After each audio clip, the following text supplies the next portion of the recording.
guys, welcome back. It's Lori with Simple Suburban Homestead. Today I want to come to you and give you a follow-up on my Big Brincia incubator that I had posted a couple days ago. I had 22 eggs in there. I had ordered these eggs from MyShire Farms. Zach at MyShire Farms is awesome. I got the eggs within about a week and a half from the time that I ordered them, and I ordered 30 and they sent 32 eggs, which normally if you order eggs, I know when people have ordered eggs from me, I like to send a couple extra because you never know who exactly is fertile and who's not, even though your hens are with roos. I just always like to give a few extra eggs. It's kind of a courtesy thing. So MyShire Farm sent me 32 eggs.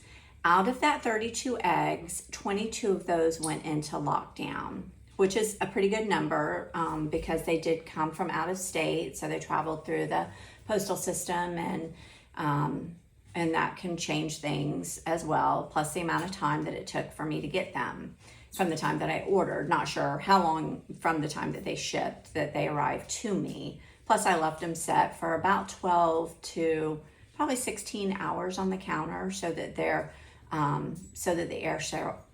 air cell would settle in them. So anyway, out of the 22 eggs that went into lockdown, I got 12 chicks. I went ahead today and I opened the rest of those eggs. All of those eggs had chicks in them. I don't know if you remember or not, but earlier, a couple days ago, I had come on and said how I was having problems with my incubator humidity in my Big Brincia incubator. Well, I do believe the humidity spikes are what caused those babies not to be able to pip. 2 of them were pipped, but they were dead. So we had 10 dead chicks and 12 live chicks. So sadly, that kind of comes with the whole hatching. You never know how it's going to turn out until you do it. The humidity plays a huge deal in it. So it is kind of out of my control. So the other thing I want to talk to you guys about is if you have certain things that I've had to deal with my chickens and my quail. First thing is wryneck. Wryneck is a vitamin deficiency, and it can happen when chicks are first born. Or my best friend had a chicken that was a year old and he got it. She had a rooster that got it. It's a vitamin deficiency. So what I use in the case that I get a wryneck normally is selenium and vitamin E.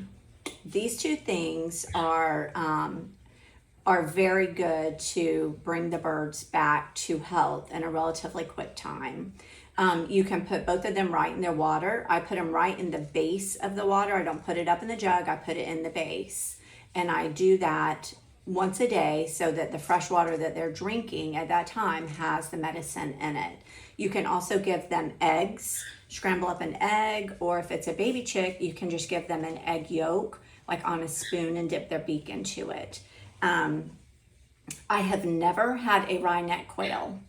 Thank you, Jesus. I have never had a wryneck quail. I have only, I actually hatched out, and a 3-week-old turkey baby we did end up having to put down. He had wryneck extremely bad, where he could not even pull his head back up.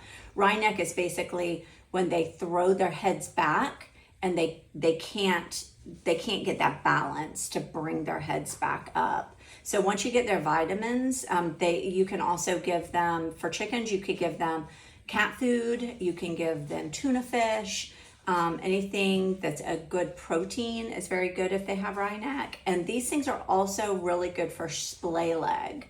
I have had 1 quail out of probably 500 that I've hatched that had splay leg. And in a quail, it's pretty easy because you take the medical bandaging, it's like the rubber gauze, and you cut a very small strip and you put their little legs together, like where they could still stand on them, and you tape around them. And then I would stand mine in a doTERRA shot glass that I have. I do essential oils and I have the little doTERRA shot glass. And for a quail, that works wonderfully because they can get their head up, they can put pressure on their little feet. Again, splay leg is a vitamin nutrition, as a vitamin, they're deficient in a vitamin that they need. I was asked by a good friend of mine last year if I would take his 2-week-old goose and see if I could help. And I had never had a bird with splay leg like this. My friend brought her to me and she was absolutely adorable. She fit in your hands with her little body, and her legs were about this long. And she was completely splayed, complete straddle. She could put no weight on her little feet. Matter of fact, one of her feet didn't even act like it was ever going to work again. Like I thought we had really, missed the opportunity to help her. But we didn't stop there. I prayed for that little girl, and I went online and I researched everything I could for splay. And I found that niacin is very important. Nutritional yeast is very important. Selenium and vitamin E. These are all things that are very helpful in boosting back the vitamins that they're deficient in. I sprinkled niacin in her water. I sprinkled selenium in her water. I poured the vitamin E in her water, and I crushed the nutritional yeast and I sprinkled it in her food. Not only did we do that, I built a sling for her pen, for her brooder box. She was down here in my Florida room, and I slung her up in this cage, and I put a box in the bottom, and I set her food and her water where she could get to it. We strapped her legs with the medical tape I was talking about, and I strapped them a little above her knees and then down around her ankles because her legs were so long. After about 4 days, I put her out in a Rubbermaid with some water that she could stand in so that she didn't drown, but I wanted her using her little feet. And at the 1 week mark, she went back to her owner and followed me across their backyard walking. So all these vitamins and yeast and supplements. I also, I gave her scrambled eggs. I gave her tuna fish. I can't remember all the different things that I fed her, but lots of protein to boost her back up. And I put her on proper food. You really need to watch when you're raising birds that chicks need chick food, quail need game bird food. They all need starter food. They need the high protein. Ducks need duck food.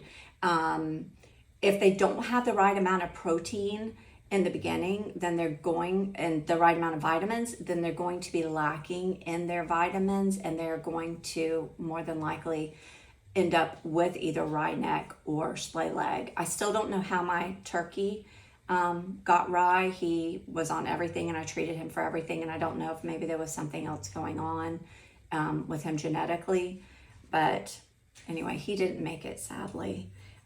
The other thing that I have here, if you get an injury on your birds, Vetericyn is amazing.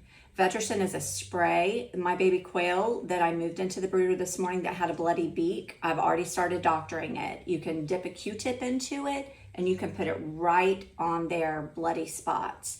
It helps to dry it up and it helps it to heal. The other thing is Bag Balm. You can order this off of Amazon. It's a thick, creamy substance. You can buy it I bought this one at Tractor Supply. You can use it on yourself. It's good for cracked skin, dry lips. I don't ever dip a Q-tip into this twice, but I've never used it on us because it's in with my chicken and my quail medications that I use. With quail, if somebody gets a bleed, you can guarantee the other quail are going to go after that bleed, and it's going to be a bloody mess. So you really need to have an area set aside, a hospital set aside for quail or chickens that get sick for some reason or another that they can't be in with the rest of their flock. But with quail, you need to remove them until the boo-boo is healed. That way the other ones don't peck it to death. Never had that happen, but I believe we came pretty close with a little roux that we put in with some hens, and overnight the hens didn't like him and he was pretty scalped. I put him in a little hospital, treated him. I always try to treat first. If something looks so bad that those little birds, like I know that they're in so much pain, my husband will cull them. Culling comes at the end of trying everything else. I don't want to be inhumane with them. I don't want them to hurt. But at the same time, if I can heal them up, if I know it's a superficial injury that we can take care of, then we do go that route first. Anyway, I think that's about it for this one. If anybody has any questions, feel free to leave a comment. I hope it's been informative. All of this stuff you can order online. You can get it at the vitamins and stuff you can get from CVS, Walgreens, wherever. Tractor Supply carries a lot of it. Also, there's a salve. I don't have it with me right now. It's called Prid, and that is for bumblefoot. If you have a chicken with bumblefoot, basically they've had an injury and they have a staph infection in their foot, and it looks like a big black wart. I've never had this. I thought I had it coming, but it ended up not being it. But what you do with the Prid is you put a little bit of Prid on that bumble spot, and then you wrap that foot really good, and you change it every couple days. And that the Prid is a drawing salve, so it pulls that infection out. And eventually, you also soak in salt water, or not salt water, Epsom salt water.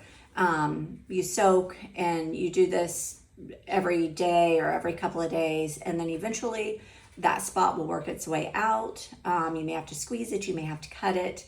You definitely need to wear gloves because it is a staph infection and it is contagious to us as well. So you wear gloves, you doctor the site. After you get it out, you would want to use a type of healing spray like Vetricin, or an antibiotic spray if you can find one, and you wrap your chicken's foot until it heals.